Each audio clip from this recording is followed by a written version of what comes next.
आज जिस महत्वपूर्ण वीडियो पर हम लोग एक बार पुनः आपके सामने हैं वह है वेस्टर्न पॉलिटिकल थिंकर्स में अपना बड़ा महत्वपूर्ण और प्रमुख स्थान रखने वाला विद्वान यूनानी विचारक प्लेटो। विद्यार्थियों, आपने सोक्रेटिस का नाम सुना है, सुकरात का नाम सुना है, आपने अरस्तु का नाम सुना है। तो इस गुरु शिष्य परंपरा की जो बीच की कड़ी है वो है प्लेटो। प्लेटो यानी एरिस्टोक्लीज, अफलातून।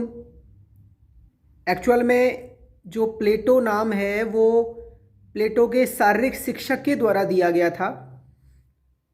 वैसे प्लेटो का जो वास्तविक नाम था वो था एरिस्टोन।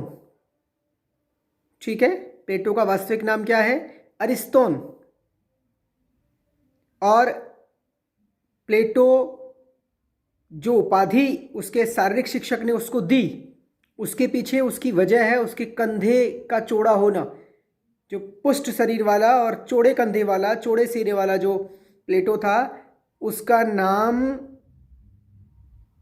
इन्होंने, इनके शारीरिक शिक्षक ने इनकी दक्षताओं से और शारीरिक सोष्ठाओं को देखते हुए दिया था। विद्यार्थियों, बहरहाल इस छोटे से वीडियो में हम लोग कुछ बातें जानने की कोशिश करेंगे। एक उसके जीवन परिचय के संबंध में कुछ बातें, एक उसके दार्शनिक चिंतन से संबंधित कुछ बातें, उसके सिद्धांतों पर हम एक एक करके कड़ी दर कड़ी अलग अलग वीडियोस में उसके शिक्षा सिद्धांत पर, उसके साम्यवादी सिद्धांत पर, उसके अन्य जो न्याय सिद्धांत वगैरह हैं उनके ऊपर डिस्कशन करेंगे, दार्शनिक राजा वगैरह पर डिस्कशन करेंगे, एक एक वीडियो इस पर बनाएंगे।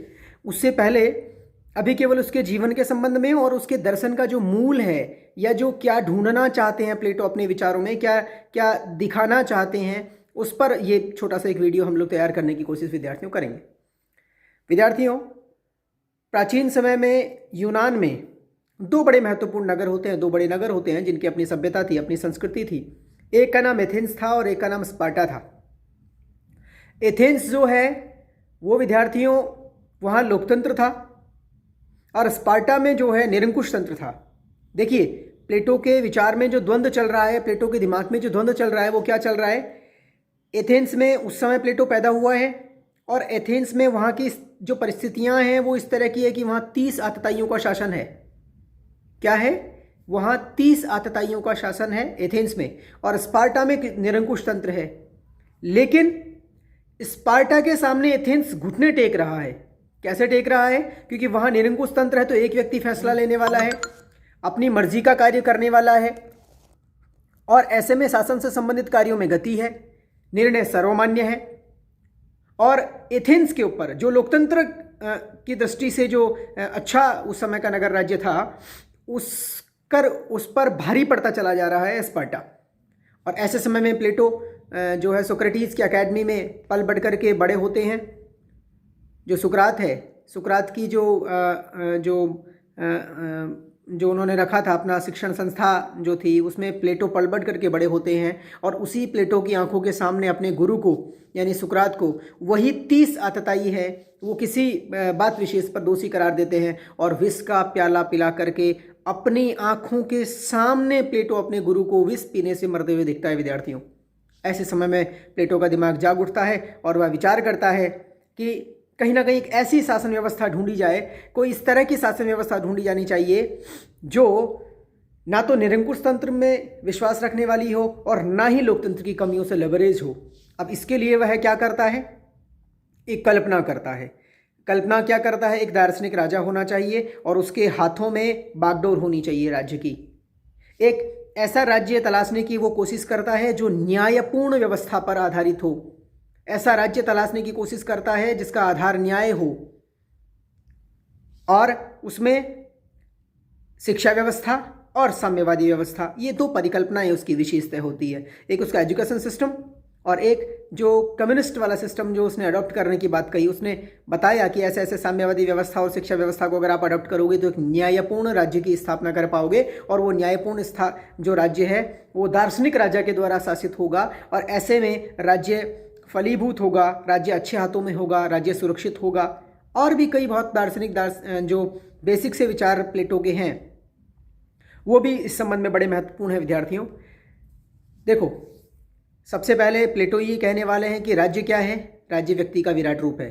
यानी राज्य स्पेसिफिक नहीं है, राज्य अलग नहीं है, राज्य जो कुछ है वो व्यक्ति का ही विराट रूप है, यानी व्यक्ति जैसा है, व्यक्ति में जो बातें हैं वही सब जो है आगे चल करके बड़े परिप्रेक्ष्य में अगर आप देखोगे तो राज्य में परिलक्षित होने लगती हैं।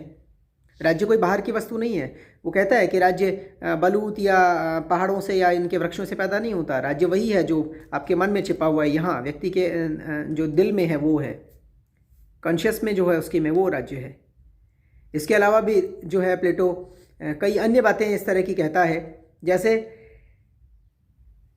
एक बड़ी महत्वपूर्ण बात कि किसी भी राज्य को ना तो बहुत महत्वाकांक्षी लोगों के द्वारा शासित होना चाहिए, ना बहुत धनवान लोगों के द्वारा शासित होना चाहिए, बल्कि प्लेटो ये चाहते हैं कि राज्य सर्वाधिक बुद्धिमान लोगों के द्वारा शासित हो।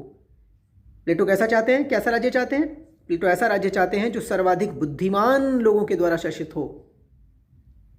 अब वो बुद्धिमान लोग कैसे प्राप्त होंगे, वो अपनी शिक्षा व्यवस्था के सिद्धांत के द्वारा प्लेटो बताने की कोशिश करते हैं।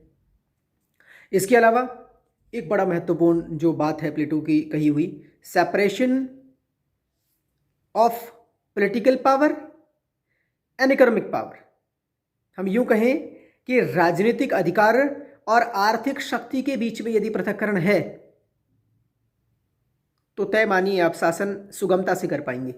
और आपने अगर राजनीतिक शक्ति भी एक ही व्यक्ति के हाथ में सौंप दी और यदि आर्थिक अधिकार भी उसी के पास रहे, आर्थिक शक्तियां भी उसी के पास में रही, तो निश्चित तौर पे आप मानिए कि वह शासन निरंकुश तंत्र में कन्वर्ट हो जाएगा। ये प्लेटो का मानना था।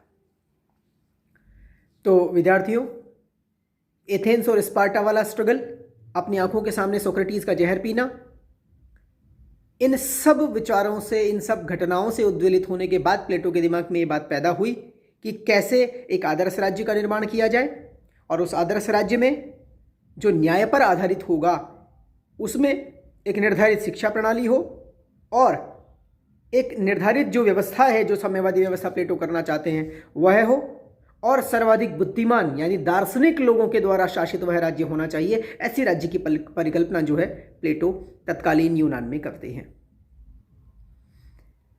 अब देखिए इनके बारे में ये कि सुकरात प्लेटो के गुरु थे, प्लेटो के शिष्य अरस्तु थे, यानी सुकरात के बाद प्लेटो के बाद अरस्तु, ये इनकी गुरु शिष्य परंपरा की कड़ी है। पिताजी का नाम अरिस्तोन, माताजी का नाम पेरिस्तोन। ये दो जो आप अगर इनको रखना चाहें कंपटीशन के लिहाज से याद रखना चाहें तो ठीक है। निश्चित तौर पे बहुत कुलीन और समृद्ध परिवार के व्यक्ति ये थे।